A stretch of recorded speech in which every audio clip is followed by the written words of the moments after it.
हरे कृष्णा कृष्ण कृष्ण हरे हरे, हरे राम राम राम हरे हरे, हरे कृष्णा कृष्ण कृष्ण हरे हरे, हरे राम राम राम हरे हरे।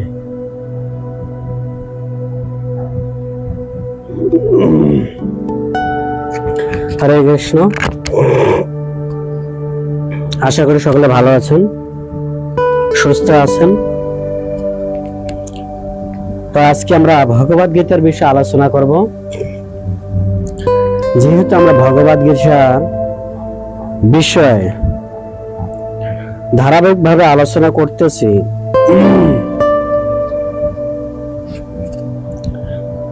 অনেকদিন মাঝে গ্যাপ গিয়েছেন, ভগবদ গীতার বিষয়ে আলোচনা করা হয়নি। তো আজকে আমরা আলোচনা করব নবম অধ্যায় রাজগুজ্জ যোগ শ্লোক নং 16। এই শ্লোকে বর্ণনা করা হয়েছেন ভগবান সবকিছুর মধ্যে বিরাজমান, ভগবান সবকিছুতে কিভাবে বিভিন্ন রূপে তিনি প্রকাশ করেন সেটা বর্ণনা করা হয়েছে। তো চলুন আমরা শ্লোক শ্রবণ করি। অহম কৃত অহম যজ্ঞ শ্রদ্ধায়মসধম মন্ত্রায়ণ জব্বায়ম অগ্নিরহতম। এই শ্লোকের অনুবাদে বলা হয়েছেন, আমি অগ্নিহোষ্টম আদি শ্রোত যজ্ঞ, আমি বৈশ্যদেব আদি স্মাত যজ্ঞ, পিতৃপুরুষদের উদ্দেশ্য শ্রদ্ধাদি কর্ম, আমি রোগ নিরোগ তেজ ভেষ, আমি মন্ত্র, আমি হোমের ঘৃত, আমি অগ্নি, আমি হোম ক্রিয়া। অর্থাৎ এখান থেকে আমাদের শিক্ষা হচ্ছে যে, কি শিক্ষা? যদি আমরা যজ্ঞ করি, তো যজ্ঞ হচ্ছে ভগবান বিষ্ণু, যজ্ঞময় ভগবান বিষ্ণু। কেন এই কথা বলা হয়েছেন? অগ্নি হচ্ছেন ভগবান, যজ্ঞের অগ্নি হচ্ছেন ভগবানের কি একটা শক্তি, আর সেই যজ্ঞের অগ্নিতে সবাই আহুতি দিতে পারে, কিন্তু আমাদের মনে রাখতে হবে যে, কি মনে রাখতে হবে? ভগবান সবকিছুর মধ্যে আছেন। এখন অনেকে বিশ্বাস করে, অনেকে করে না। যে বিশ্বাস করে তার সেই রকম ফল প্রাপ্ত হয়, আর যে বিশ্বাস করে না তার সেরকম ফল হয় না। কেননা যজ্ঞের মাধ্যমে সমস্ত পাপ খণ্ডন হয়। তো আমাদের মনে রাখতে হবে, ভগবান এখানে বলছেন যে অগ্নি অষ্টম যজ্ঞ, অর্থাৎ অগ্নিকে যে যজ্ঞে নিবেদন করা হয়, সেই অগ্নি ভগবান যজ্ঞের মাধ্যমে আহরণ করেন। কি করে? আমি তো দেখি সাধারণ একটা কাঠ জ্বলতেছেন, তার মধ্যে ঘি দিতেছেন, তার মধ্যে কি আর কিছু কর্পূর ঘি ঢালা হচ্ছে, আর তো কিছুই দেখা যাচ্ছে না। কিন্তু এটা না, ভগবান সেই অগ্নির ঘি দুটোই তার মধ্যে আছেন, তার মাধ্যমে তিনি প্রসন্ন হন। কারণ প্রত্যেকটা যজ্ঞের অগ্নিতে ঘি যখন দেওয়া হয়, তখনই কি বলা হয়? সাহা বলা হয়। সাহা কেন বলা হয়? যজ্ঞ অগ্নি দেবতার স্ত্রী সাহা,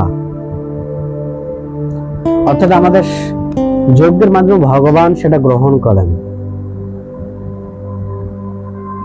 তা আমরা দেখতে পারি বৃন্দাবন গিরি গোবর্ধন লীলায় যখন নন্দ মহারাজ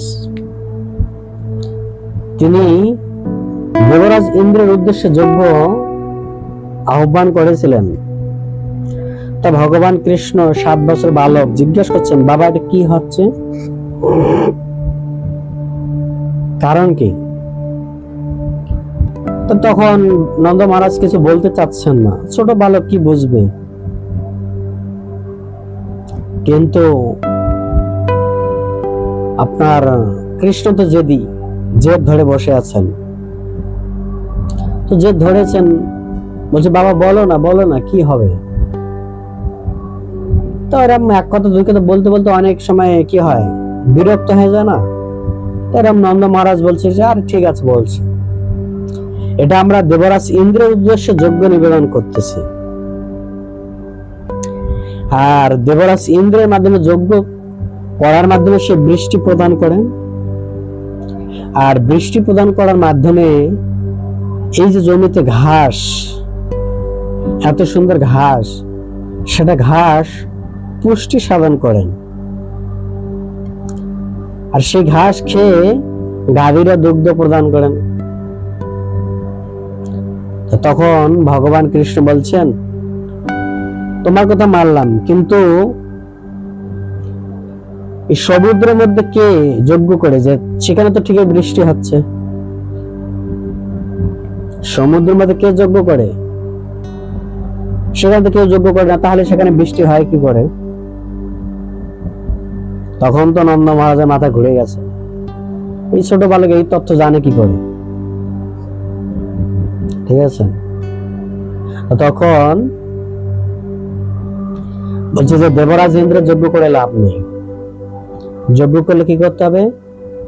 এই গিরি গোবর্ধনে যজ্ঞ করো, যিনি তোমাদের সর্বদা রক্ষা করতেছেন সবকিছুর মাধ্যমে।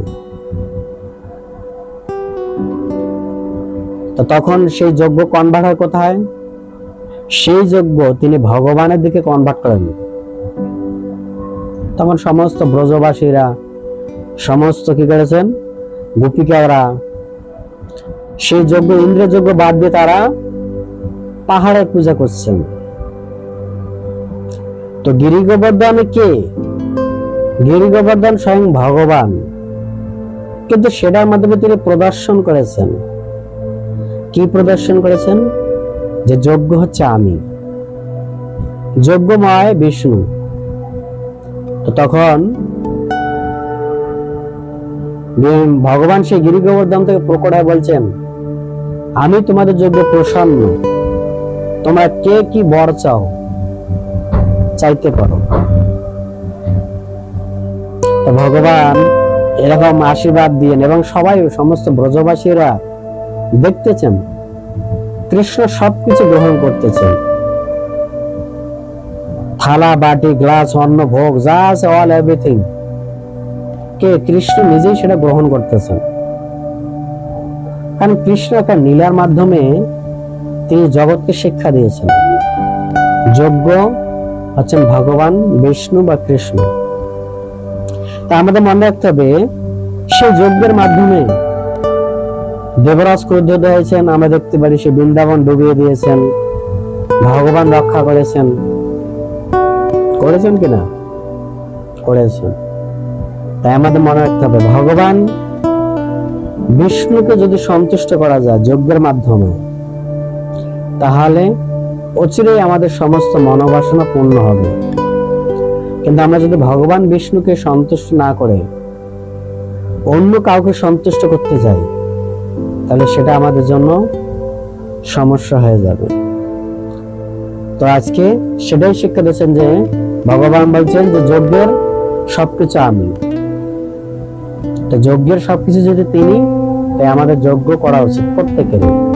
তাহলে যজ্ঞের মাধ্যমে ভগবান বিষ্ণুকে সন্তুষ্টি প্রদান করা যেতে পারে। হরে কৃষ্ণ।